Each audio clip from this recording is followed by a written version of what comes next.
జై తెలంగాణ. నేను నా కొడుకు ఆదిత్య గ్రాడ్యుయేషన్ సెరమనీ పూర్తి చేసుకొని అమెరికా నుండి వచ్చే లోపల మరి ఏదో లేఖ లీక్ అయిందని చెప్పి గత 2-3 రోజులుగా చాలా హంగామా నడుస్తున్నట్టుగా తెలుస్తా ఉన్నది.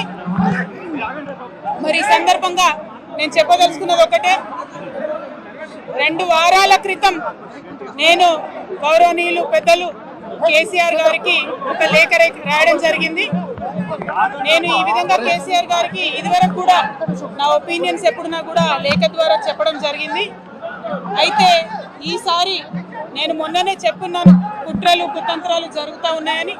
నేను చెప్పిన కొద్ది రోజుల్లోనే మరి నేను అంతర్గతంగా కేసీఆర్ గారికి రాసినటువంటి ఉత్తరం బహిర్గతం కావడం అన్నది, ఇది మరి ఏం జరుగుతుందో అన్నది పార్టీలో ఉన్నటువంటి మనందరం, తెలంగాణ ప్రజలందరూ కూడా ఆలోచించుకోవాల్సినటువంటి విషయం. నేను వేరే ఏం విషయాలు చెప్పలేదు. నేను కేవలం పార్టీలో ఉండేటటువంటి అన్ని స్థాయిలో ఉన్నటువంటి నాయకులందరూ అనుకుంటున్నటువంటి విషయాలు.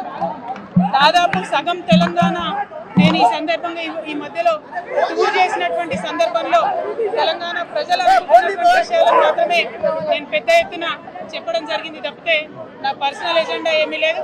నాకు వ్యక్తిగతంగా ఎవరి మీద ద్వేషం లేదు, ఎవరి మీద ప్రేమ లేదు. కానీ నేను రాసినటువంటి లేఖ చాలా అంతర్గతంగా పార్టీలో మా నాయకుడికి రాసినటువంటిది. అటువంటిది బహిర్గతమైందంటే మరి దాని వెనుక ఉన్నది ఎవరు అన్నటువంటిది ఆలోచించుకోవాల్సినటువంటి సందర్భం.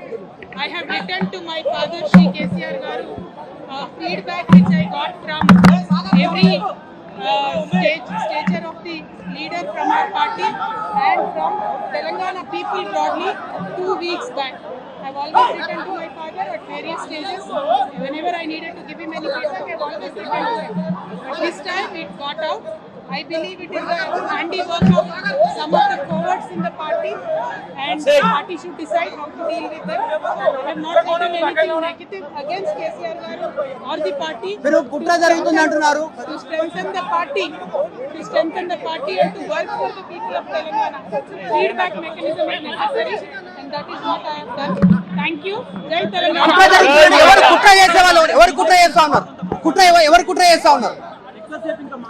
కేసీఆర్ గారు దేవుడు,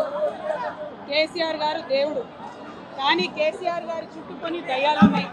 వాళ్ళ వల్ల చాలా నష్టం జరుగుతున్నది. పార్టీలో ఉండేటటువంటి నాకు, నేను కేసీఆర్ గారి కూతుర్ని, అంతరంగికంగా నేను రాసినటువంటి లేఖనే బయటికి వచ్చిందంటే మరి ఇతర సామాన్యుల సంగతి, ఇతరుల పరిస్థితి ఏంటి పార్టీలో అనేది ఇవాళ చర్చ జరగాల్సినటువంటి అవసరం ఉన్నది. దానికోసమే ఇవాళ నేను మీతో మాట్లాడుతూ ఉన్నాను. రెగ్యులర్గా నేను ఇచ్చిన ఫీడ్బ్యాక్ అందులో స్పెషల్ ఏం లేదు. ఏ మీటింగ్ అయినా ఏదైనా కూడా నేను సార్కి ఇస్తానే ఉంటాను. కానీ ఈసారి ప్రత్యేకించి బయటికి రావడం అన్నది నేను బాధాకరంగానే ఉన్నది. అయితే ఈ లేఖ, ఈ విషయం అంతా చూసుకొని కాంగ్రెస్ బీజేపీ పార్టీలు బాగా సంబరపడుతున్నట్టున్నాయి. కోతి కొబ్బరికాయ దొరికినట్టుగా ఏదో బీఆర్ఎస్ పార్టీ ఆగమైంది, కేసీఆర్ గారికి ఏమో అంత సీన్ లేదు. మా నాయకుడు కేసీఆర్ గారే, కేసీఆర్ గారి నాయకత్వంలోనే తెలంగాణ బాగుపడుతుంది, ముందుకు పోతుంది. ఎటువంటి అనుమానం లేదు. కేసీఆర్ గారి నాయకత్వంలోనే బీఆర్ఎస్ పార్టీ కూడా ముందుకెళ్తుందని చెప్పి నేను బలంగా పార్టీలో ఉన్నటువంటి చిన్న చిన్న లోపాలను డిస్కస్ చేసుకొని సవరించుకొని కోవట్లను పక్కకు జరుపుకుంటూ ముందుకు పోతే పార్టీ 10 కాలాల పాటు చల్లగుంటుంది అనేటువంటి నా భావన. బీజేపీ కానీ కాంగ్రెస్ కానీ తెలంగాణ ప్రజలకు నిలబెట్టింది ఏమీ లేదు. 2 పార్టీలు కూడా తెలంగాణను ఫెయిల్ చేసినాయి. ఆ 2 పార్టీలకు కూడా ఆల్టర్నేటివ్ కేసీఆర్ గారి నాయకత్వమే. ఆ కేసీఆర్ గారి నాయకత్వంలోనే తెలంగాణ ముందుకు పోతుందని చెప్పి నేను బలంగా నమ్ముతా ఉన్నాను. Thank you.